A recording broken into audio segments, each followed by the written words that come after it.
can't be working while doing a podcast, right? No, you cannot. Okay. All right. We ready to roll? Yep. Are we recording? We're recording. All right. You want to give me a little 3, 2, 1 action? 3, 2, 1, action. Not you. All right, you ready? Yep. 3, 2, 1, go. Hey everyone, and welcome back. My name is Daniel Krikorian. We're here on the Wonderful World of Weddings podcast. We are sponsored by Be Remembered, where you can have a wonderful wedding experience. Yes, a lot of wonderfuls here. We also have a wonderful guest with us, Miss Elise Valenti, and she's going to talk to us today about... Come on, that was good. Sounds like a preschool teacher. Everyone, your introduction to Miss Elise Valenti now. So we're going to be talking about how to find the perfect planner and coordinator. But before we do that, we're just going to have a nice little talk and get into your background, how you got into weddings, and why you're in them now, because everyone wants to know. I want to know the same thing. So I got into weddings after my sister got married. I didn't think much of them. I know I liked decorating and I liked planning things, but more simple lunches with friends and not anything else. So after my sister got married, I realized I liked everything that went into it. She knew somebody that got me into weddings and helping her out as an assistant. And that's kind of how I ended up here. All took off from there, huh? Yeah. You sure you didn't just like bossing your sister around on her wedding day? No, I actually didn't have any part. You didn't have any in part in my her wedding sister's day? No, she did it all. Really? So you were Yep, just planning. I did her bachelorette and her bridal shower. Her bridal shower I really enjoyed, mainly because she had no say in it. So I got to do the whole thing, and it was a surprise for her. Yeah. But like her wedding herself, she did herself. I wasn't really a part of that. And why, now being a part of the coordination space, before we get into the tips and all of that, but really, what about coordination? Or I should say, Why is it important? Well, no, not even that. I mean, we'll get into that. Why did you like helping your sister out? What was the big drive there? Was it just the organizational aspect, or was it helping someone on the day of their wedding? I think it was the exact opposite because I didn't help her out. Mm. Well, I guess we all did, but everything she did on her wedding day, she did herself. Yeah. So she was constantly thinking of, did I do this? Did I bring the favors? Did I set this up right? Does everybody know to grab this when they leave? Or do they know a photo booth is in the back and all that stuff? So she was constantly worried about all of that the entire time. So it was a stress. Yeah, I watched her stress herself out all night until the very end when she finally got to relax and people were walking out the door because it was over. Right. So it was watching that happen, I guess. I started thinking of it more, and after I got into it with the lady in Connecticut, I kind of realized there's actually people, because I didn't know that was a thing. I had zero idea that was a thing. So then I realized that there's people that actually take on the day for you and make sure you don't have to think about that stuff when you're getting married and you're trying to enjoy your day. Yeah. So it was that. I feel like the whole wedding ecosphere is very much like that, where you don't know until you know. Until you're either getting married or you get introduced to the space, you have no clue what it takes to go in. And that's the funniest thing, because you don't even see the advertisements until you start typing in on Google my wedding day, and then all of a sudden you get bombarded and really hooked.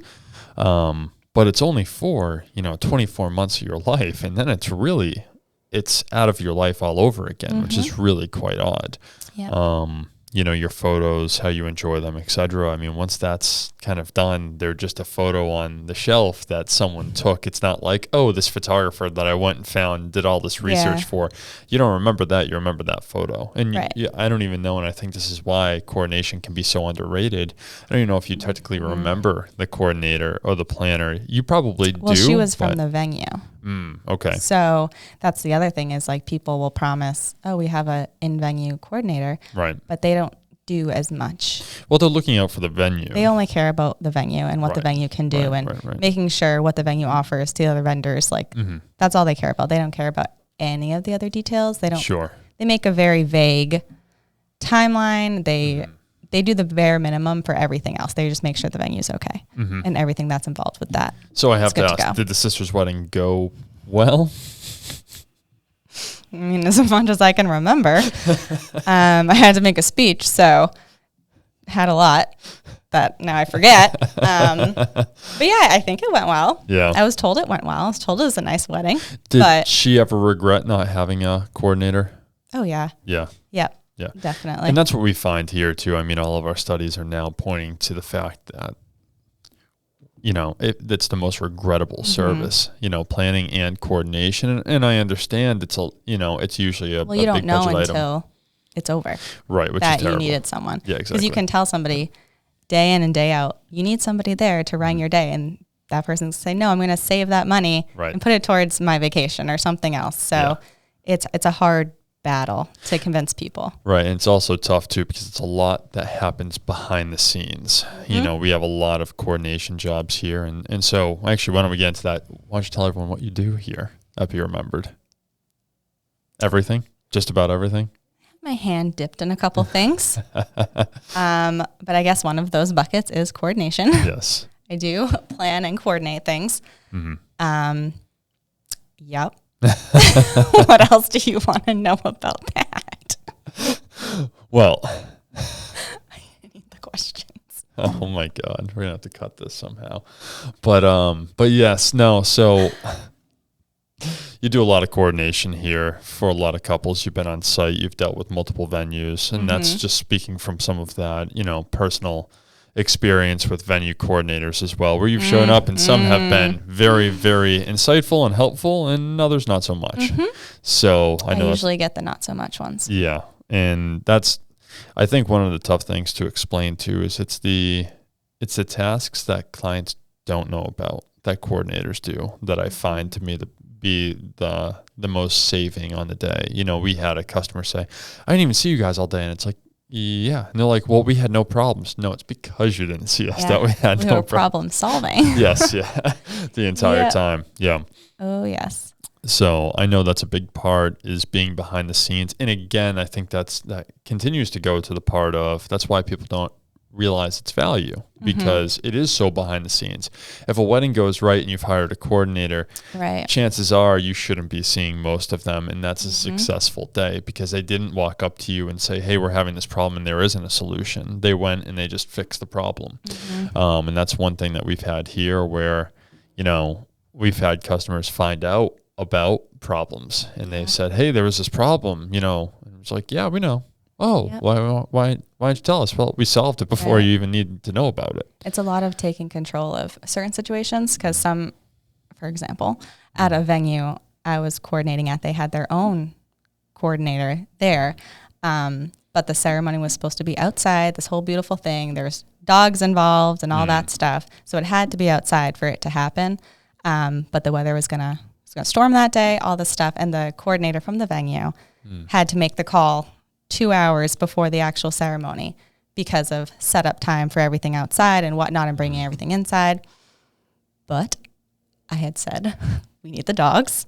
So I waited until the very last minute. There was probably 30 minutes to go. Like, people were already showing up, and we got everything ready outside. We're just crossing our fingers that nothing happened, and everything held off. So it was great. So it's more of you need to put your foot down in certain situations, because if I wasn't there, venue would have been like, nope, everything's inside, put all your dogs in the car, and it would have been something the bride and groom didn't want at all. Yeah. Whereas I made sure we did the opposite.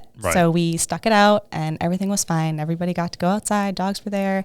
Grand old time. Never even rained once. So that's just like one situation where it's good to have somebody other than the venue coordinator. Looking out for your best interest. Yes, because we care about that, whereas they care about their chairs, and their people setting up things, and usually the people setting up the chairs for them are the people serving the food, so they need to make sure people are ready to go for the next thing, which is understandable. But at the same time, it's like, my job is for something completely different, so I only care about bride and groom, and that's it. I don't care about your servers at all. Right. No, I mean, and it's key too, because you're the one having the conversation with the couple prior to the day and knowing what they're looking for. You knew how important the dogs were in that situation.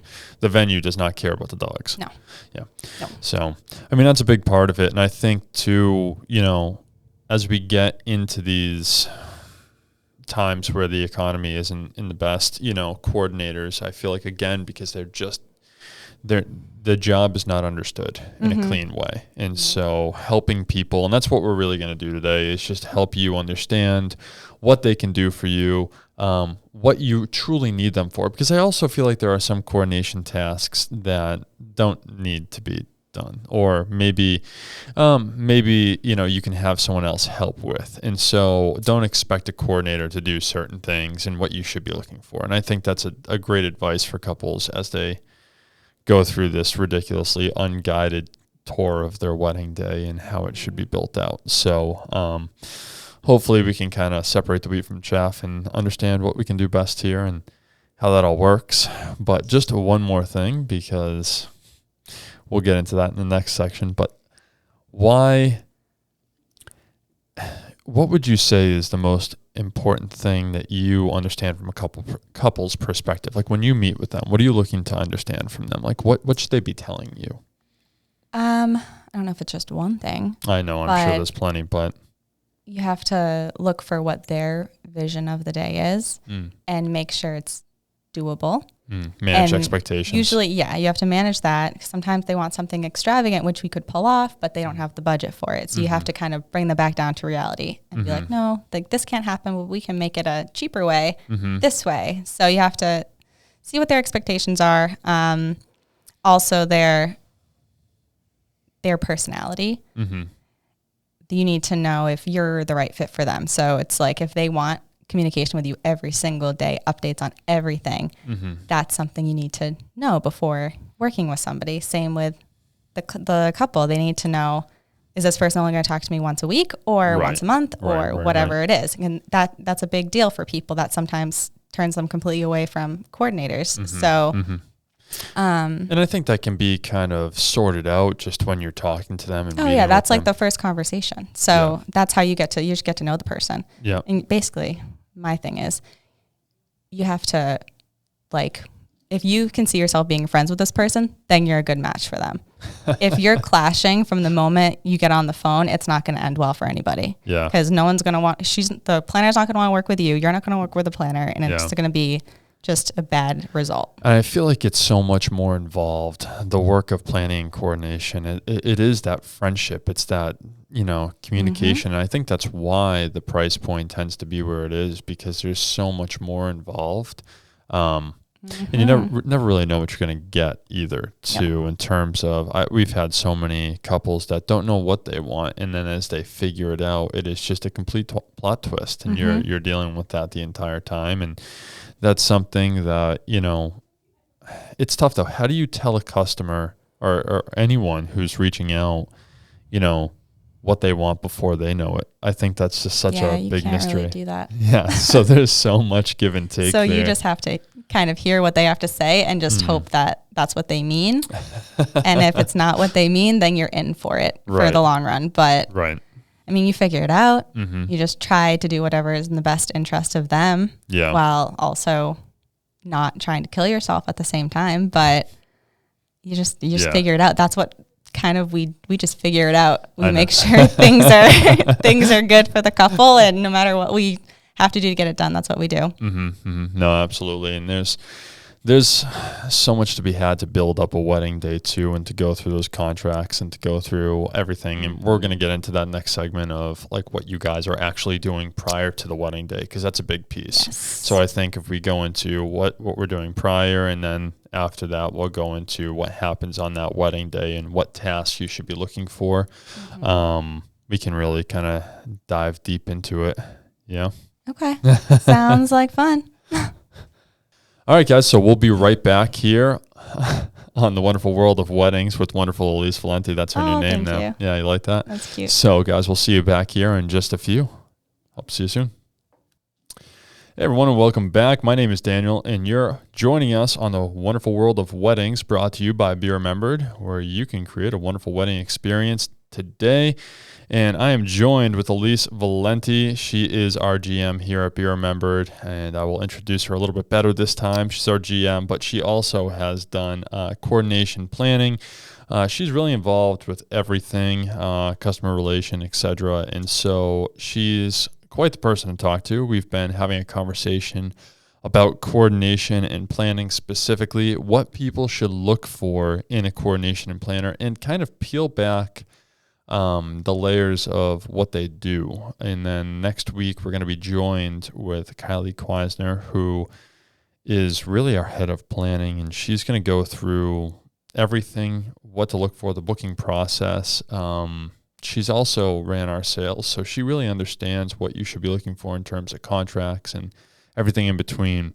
But let's get this segment off on the right foot here, and we're going to talk about what it takes leading up to the big day, because there's really two components to this.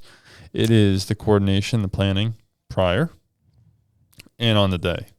So what we offer here at Be Remembered is day of coordination, but it's not just day of. So let's get into no. So let's get into what it takes to plan, and what really are you even planning? Planning, not coordinating. Planning. Okay. Planning, you need to know a lot of people. Yeah. You need to know. Well, we got the hookup here. We have yes, we have all the services here. We have everything you could ever dream everything. of. It's to like make a what? To make a what? A wonderful what? Wedding experience. That a girl. Don't That's get confused with this. Sorry, it's there in big letters. You like that? Yeah, it's very nice. Always a big shout out to Bryce and Mackenzie for doing that, because that's pretty impressive. It's pretty cool. If you guys haven't seen our logo up there from our other episodes, pretty nice. Designed by yours truly. They can see it. They got a camera right there. Sorry. Don't worry about it. We're fine. Yeah. All right. So planning, you have to be ideally involved more than a year. Yeah. Before everything happens. That doesn't usually happen, but ideally you want to be involved more than 12 months before the wedding even happens. And why is that? Just to understand the vision from start to finish? Yes. And a lot of things change. There's vendors change, and your wants change as a bride, and a lot of things just happen. So it's better to have everything set in stone and then have a couple months at the end to do the final details and tweaks of things, rather than rushing around the last week to find transportation or makeup or whatever you want to do. So, which prices tend to go up if you're that short out as well. Yeah, and availability tends to be less and less if you're that close. We have tea. So wonderful. Thank you, AJ. This is wonderful. So sorry for the interruption, folks, but tea is necessary. So, all right, for planning, we got involved. We're in here. We're involved prior to 12 months. But the wheels don't really start turning then. We're getting information. We're starting to look for vendors. Yes. It all depends on, too, like how much they need, how much the couple needs. Sometimes they already have their venue and their date, which is great, and we can go from there. But other times it's starting to find a venue and seeing what dates are available and if that works for them. So it's a lot of like trial and error and guessing and checking, all that stuff. So, and we're going through venue tours with them as well, right? Yeah. So if they have nothing, they got engaged and they have no idea what they want to do next, and they book a planner. The next step is what matters most to them, whether it's a date or a venue or anything like that. Then that's where we start. Typically, we like to start with venues because you can't really book anything else until you have a place and a date. Right. But yeah, so that's where we start. So we'll go through to see what they like, whether it's country clubs or barns or things like that. And if they don't know, then we choose one of each and we schedule tours and we walk through the places with them. And so they can kind of like see for themselves if they can imagine their wedding there and what decor would look like and what it would look like for their guests and all of that stuff. So that's where we start. And we have a lot of customers too who go and look at the client albums to get an idea of what that venue would look like, if you know what a barn wedding looks like versus a mansion wedding versus a beach versus a country club. Yeah. People can do that too, and we don't even have to go to a tour if they know right off the bat, like, no, I don't like the look of country clubs, like take that off the list. And that's fine, because that happened with one of my brides. I sent her 10 venues all over Massachusetts, all different things, and she was like, I don't like this, this, and this. And I was like, all right, took them off the list. And then we only went to one, and she loved it. And that was it. She was done, sold on it. I was like, perfect. Makes it easy. But other times it's, I don't want this, I don't think. And then you plan a new venue location to go look at. And they're like, well, maybe I did like the other one better. So it's a lot of trying to figure out what the person wants. Yeah, and I feel like, we were talking in the first segment here about the fact that a lot of customers don't get introduced to the wedding space and the wedding ecosphere until they get that first proposal, engagement, whatever have you, right? And so once you step in, you almost have to find out what you don't like first. And a lot of people don't know what they want their entire life, never mind in 12 months that they're about to have a wedding. And so you really have to introduce them to as much as humanly possible. It's almost like trial by fire. Yes. Yeah. Yep. And so that takes up a lot of time in the planning process, I have to assume.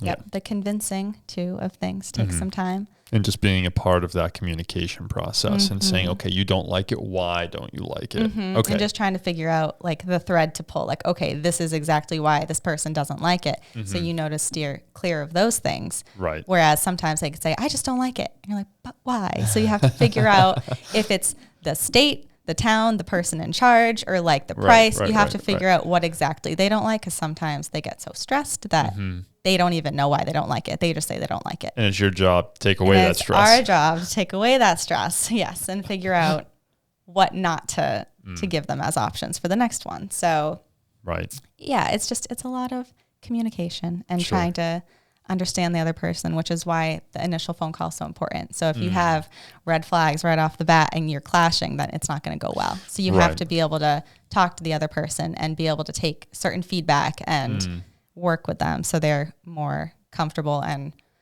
relaxed the whole time. I know for a fact you're not going to give me amount of hours, but I know there's a lot of hours that are into this. Oh, yeah. I mean, I don't really think you can calculate. It's just insane, right? Because it's on call combined it's just random. With, There's emails, there's Zooms, phone calls, walkthroughs, in-person meetings. It's a whole lot of time that we don't really keep track of, which I guess we could try, but and that'd be a whole job within itself. So yeah, it's a lot of time prior. Just understanding. Definitely. Just to figure it all out. Yeah. Right. And a lot of that is building those components that are going to be used on the day of, right? It's all about making sure that the vendors understand, everyone understands what's going to be used on the day of that wedding. And so the question then becomes, when you go and you switch to something like coordination, because you're going to have all of this is leading up to the coordination. And that's really the management of it, right? Because it's like you're building this plan and now you're managing the plan to execution. Yes. Yeah. And so with day of coordination, there's not as much buildup as planning, but you need to make sure that everything's going to go as smooth. So how do you do something like that? So planning is more like nitty gritty. They're in that wedding. They know every single in and out of that wedding. And you're building it. You're building the entire wedding, whereas coordination is you're the logistics behind the wedding. Sure. So you may not know all of the details, but you know enough to keep the day rolling and everybody happy. Right. So coordination essentially starts a couple months before your wedding happens. And that's when the couple already books all of their vendors. They already know what they want. They have everything set in stone. Decor is ready to go. Like they're ready to, they have nothing else to plan. Right. But you are picking up the pieces. We pick up everything they booked and we tie them together. Sure. That's what we do. So they may have booked photo, video, DJ, makeup and all that, but we're grabbing those contacts and those contracts and information about everything. And we're making sure timing lines up. Power is where it's supposed to be. Everybody knows what's covered in their contract and vendors aren't trying to get out of things earlier. Things like that.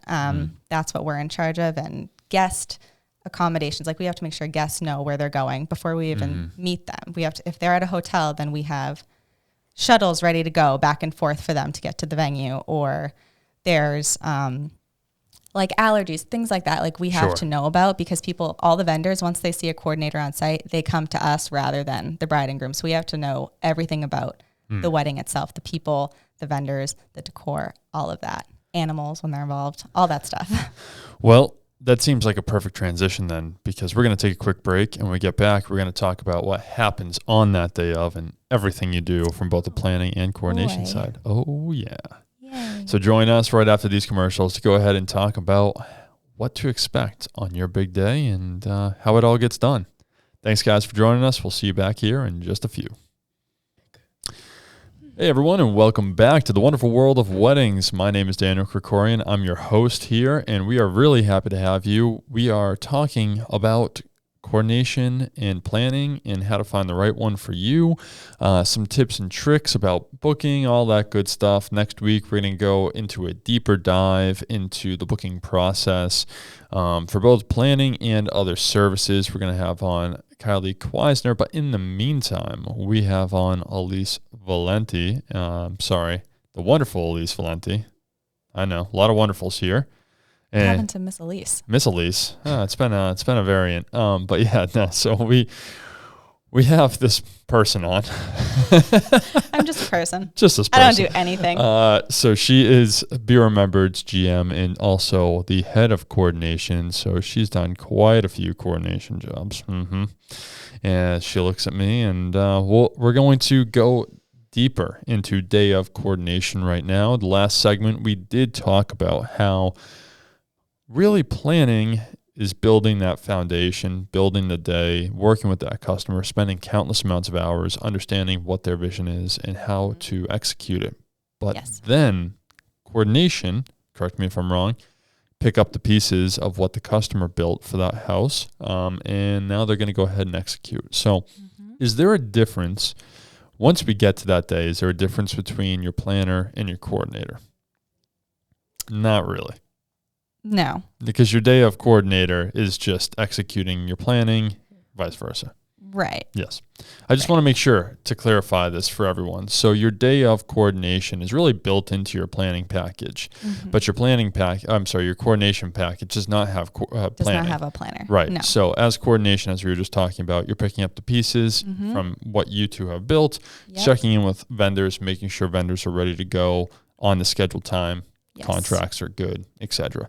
Happening much closer to the date. And just before I let everyone, before we get into this, coordination's being booked much earlier. Is that correct?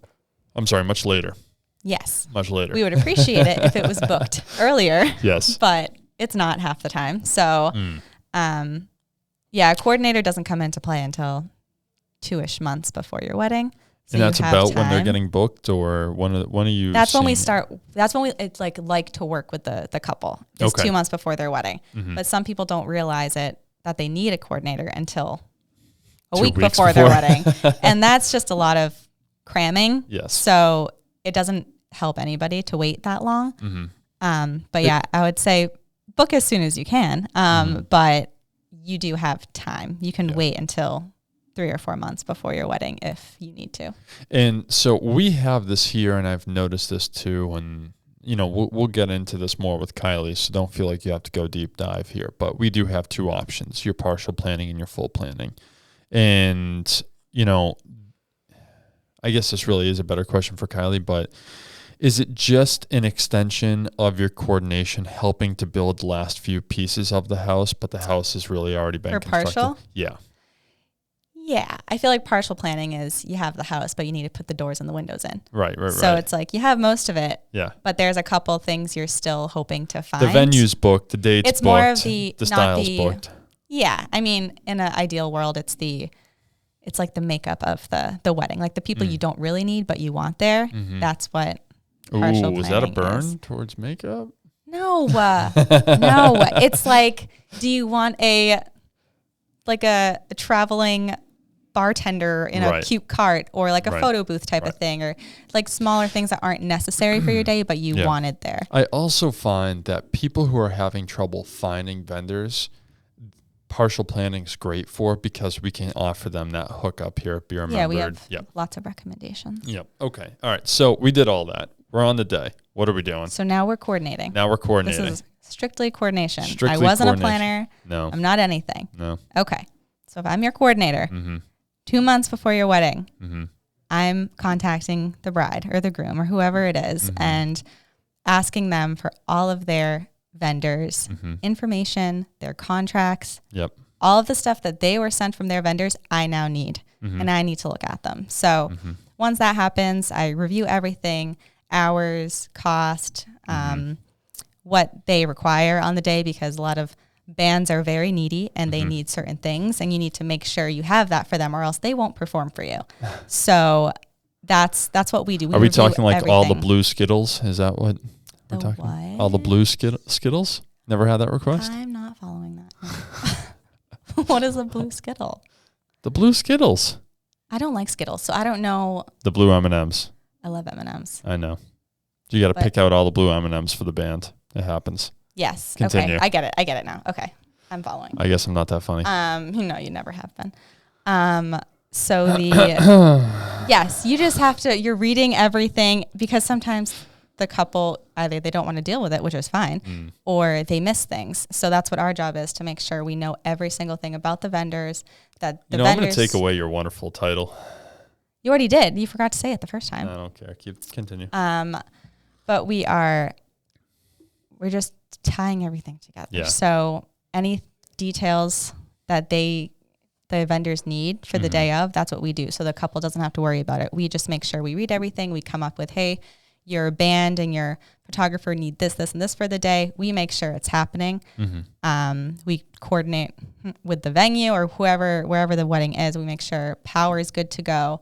All of that stuff that you don't think of, that's what we do.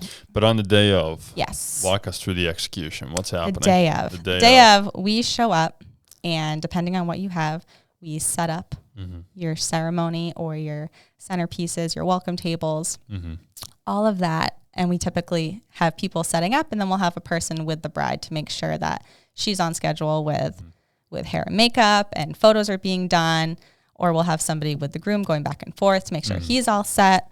So we're just making sure everybody's on time. Who's never on time? Anyone? Who's never on time? Yeah. Who's your biggest enemy? Public enemy number one, day of the I wedding. can't say that. Give it to me. What do you got? Can't. Throw some shade. No. No shade? Can't do it. No shade I feel today? like it late, probably usually the bride. Really? Yeah. Yeah, I mean, it is her day. So like you can't really get mad at them, but then again, it's also hair and makeup's fault. So we can blame hair and makeup. All right, we'll blame hair and makeup. Because Sorry, guys. you can't blame the bride. So it's hair and makeup's fault. You can never blame the bride. It's never her fault. Never. It's always the groom's fault. So yeah, speaking like a true bride. Yep.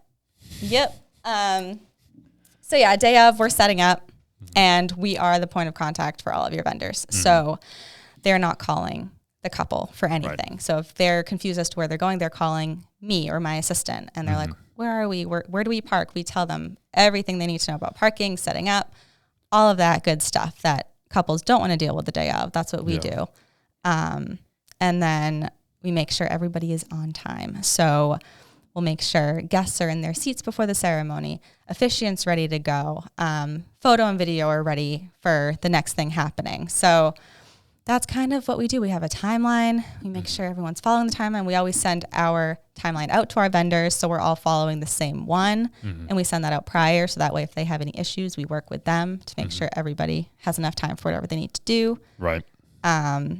And then it's just a lot of just making sure you're on time and making the day run smoothly. So when things pop up that the bride shouldn't know about, like the bar ran out of alcohol, or the groom lost his vows, or things like that, that's what we fix before the couple finds out. I honestly don't even know if I can count the amount of times grooms have lost their vows. Yes, that's why we always have the couple email their vows to us prior to the wedding, and then we print out extra copies so we have stuff ready to go. Anything we always have backups. That's our job, is we're just like a walking backup person. That's it. So people, when something goes wrong, they look to us to fix it, and that's what we do the day of before the couple finds out. And if the couple already knows, it's our job to make sure we fix it quicker than we usually do, because we can't have them upset. Right. So right. That's what we do. Gotcha. Okay. So start to finish, day of. Are you there the entire day, or till the last dance, or what are we thinking here? Ideally, we're there until the end, because we also clean up if that's we like to do from start to finish. Sure. We know where things are packed up and we can send them off with the bride. Like this is here, and that's there, and they're good to go. Yeah. Other times people don't book us for as long. So we're leaving while the dance floor kind of opens after formalities and stuff, which is fine too. But then you're on your own for cleaning up and packing up, which is fine for some people as well. So it kind of depends on what your day looks like. And we'll usually tell people like, listen, you need to book us for longer because right now we're leaving mid-ceremony and that doesn't make any sense. So other times they're like, oh yeah, you're here until midnight. And I'm like, well, your wedding's over at 10. So I don't think we need to be here till midnight. So it's a lot of just figuring out what they need and what their day is going to look like. And we kind of just go from there. Perfect. All right. Well, that seems to lead us into our last segment here. Oh yes. We're going to have some fun here. We're going to have some good stories from these weddings. And oh boy. And try to be nice to everyone and leave Can't names say any out. Names, yeah. But no, everyone, we really appreciate you for joining us. We'll be back in just a few. I'm here with the not so wonderful Elise because she had, hey, you made fun of me. I'm a very nice person. We'll see. All right, guys, we'll see you back here in just a few. This has been Daniel from the Wonderful World of Weddings. Thanks. Hi, everyone, and welcome back. This is Daniel from the Wonderful World of Weddings podcast here. We are presented by Be Remembered, where you can have a wonderful wedding experience. And I'm here with I guess we'll go back to wonderful. You can't even say it. You don't even mean it. Hey, don't say it if you don't mean it. Lies. All right, so we're back here. We're going to tell some fun stories about some coordination and planning experience. If you have some wonderful stories about your wedding or a friend's wedding or anything really, go ahead and send it to us at berememberedweddings.com/podcast. There's a little place you can send your stories in and we will tell them here and also give our insight. Who knows if it's good or not, but we'll have some fun. So we just went through in the last few segments what planners are doing versus coordinators leading up to the big day.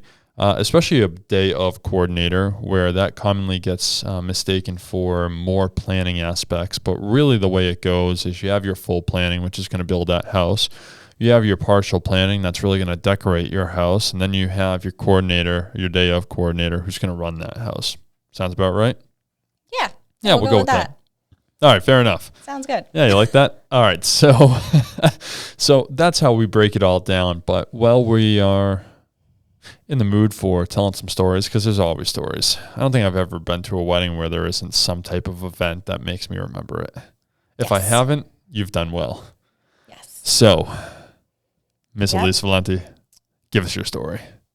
So I have like a bunch of little stories. All right, give us a little story. They're not that crazy just because it's my job to make sure nothing crazy happens. That's a fair point. So I only have like minor stories. What about that couple that jumped in the pool with their full clothes on?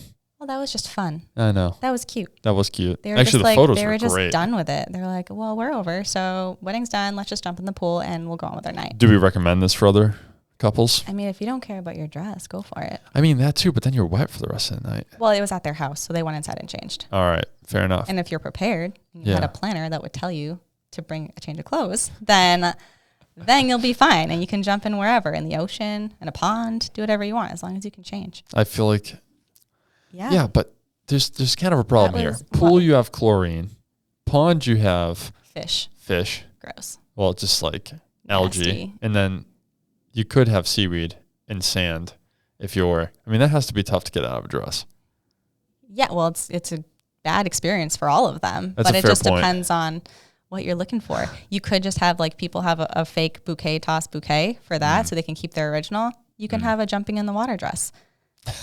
People do that. They'll change out of their ceremony dress, get into another outfit, jump in some water, get back out, and then change into comfier clothes for the rest of the night. Dancing clothes. So it depends on how planned out this is. Yeah. Theirs was not planned out at all. This was on a whim? I was in the kitchen cleaning up all the stuff, and she just goes, "Hey, Lise, we're going to jump in the pool." And I was like, "What? You're going to do what?" And I just ran, and I grabbed the photographer and I ran, and that's what we did. And we ran to the pool and we got everybody around them and we counted down and then they jumped in and some uncles and cousins jumped in after them and it was a grand old time. Did you believe they were actually going to jump in or were you just like, all right, we're going to do this? Oh yeah. They were just that couple. Yeah. They were just like, we're going in the pool. And I was like, okay, sounds good. So we went to the pool. Okay. And everybody watched them all jump in. It was really cute. Yeah. It was a cute little thing. And it was really sweet. So it all depends on how you are.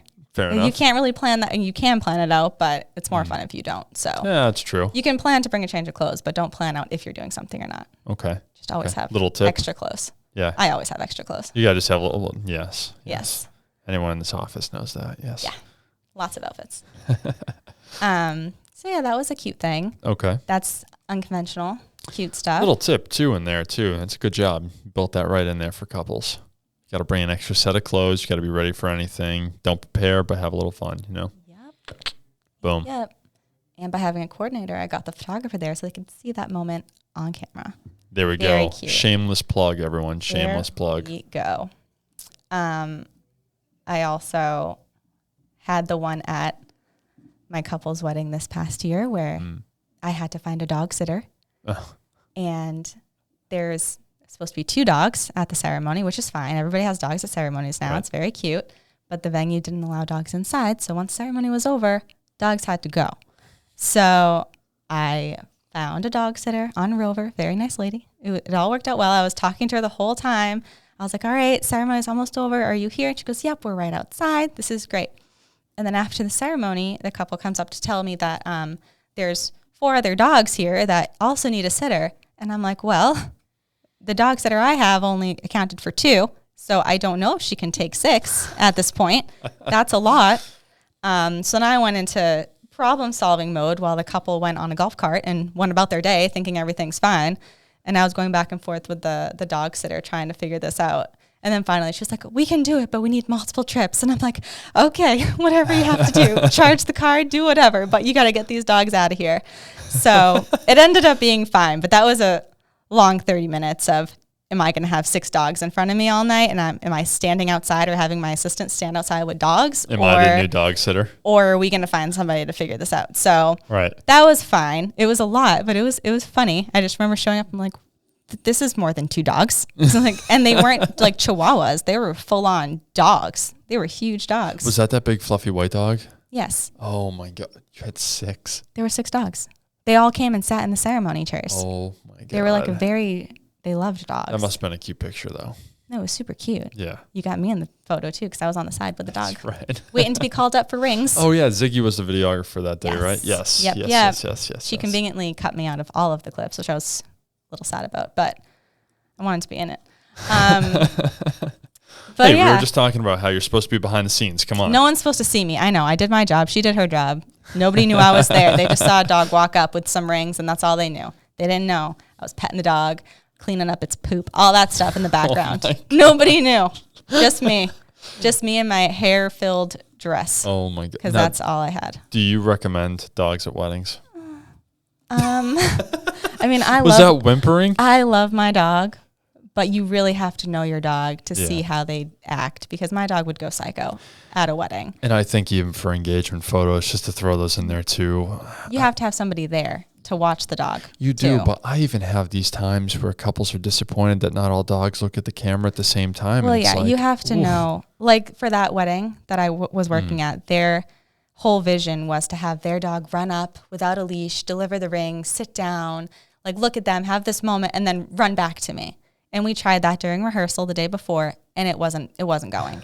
He was like, ooh, squirrels, ooh, trees, ooh, golfers in the background. So he wanted to just go and run everywhere. So then we decided, like, it's best for everybody if he's on a leash, and I just walk him up and walk him back, and that's kind of it. Yeah. So, yeah, there's just a lot of trial and error for that stuff. Yeah. And I mean, you talk about it here too. There's so much that can even change just from the simple rehearsal dinner too. That's why it's such a big thing to have us a part of. Important. Yeah.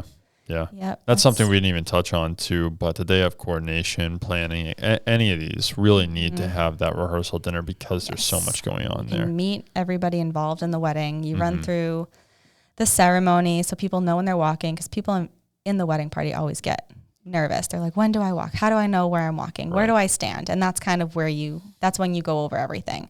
And that way on the wedding day, everybody knows everyone's name. They know to come to me to be like, is it time yet? What do I do? And I'm like, okay, look at me. I'll cue you to walk down the aisle. So all of that is really important, and that's why rehearsals are important. It's just so funny though, because they seem like such simple tasks, but they really do add to such a smooth day. Yep. You know, even the, hey, come walk to me when I tell you, it's just like, okay, do I actually need this at my wedding? And I feel like that's the first thing that people try to cut out. They're like, oh, we don't. But then when, you know, and we see this all the time with photo and video, you're looking at someone, you're like, hey, come on. Yeah. Come on now. Yep. No. And they're like, now? I'm like, now. Get over here. It's very important. And you're doing it quietly. And, you know, of course, it's always like the grandparent in the front row who sees me and they're dying laughing. And I'm like, and they're like, yep, that's Uncle Bob for you. I'm like, Jesus, Uncle Bob, let's go. Like, get your butt up here. Oh, yeah. Yeah. No, it's important. Yeah, my favorite is always, too, when the officiant forgets to sit everyone down and you just and everyone's standing the whole time. It happened at my own cousin's wedding. We just stood the whole time. I was like, this is so awful. Oh, my God. And you just have to do this, too. Like, even photo and video, we're all like, sit. Or when the officiant doesn't move for the kiss. Oh, that's my big, I'm usually in the background, like, trying to swoosh him to the side, and he never listens. So you just have this person staring at the couple kissing in the background, which is super awkward, but they're going to do it. So they're going to see it for the rest of their life. They see that photo on the mantle up. Yep. It's just so weird. Yeah. I don't know why that's not a thing. That should be on the, what's it called? When you're ordained. That should be on the test before you can pass. Like, what do you do in couple kisses? Move. Yeah. You move to the side. Yeah. It's so funny too, because when I see an officiant I've worked with before, I'm like, oh my God, you're great. This is going to be perfect. All right, folks. Well, I know. I'm sorry. You finally got you talking. You got one. I know. It was cute. We got no time. Fine. Yeah. We'll have to bring you on. Just make sure your dad makes it to the wedding. That's all I have to say. We'll end on that note. All right, everyone. Don't forget. That's our last tip. Make sure your dad makes it to the wedding. Good to know.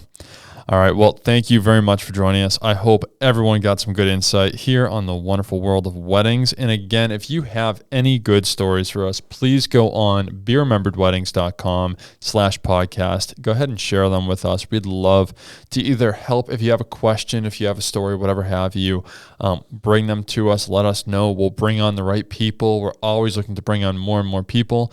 Next week, we have Kylie Kweisner. Join us then. We can't wait to see you again soon. Thanks, guys. Take care.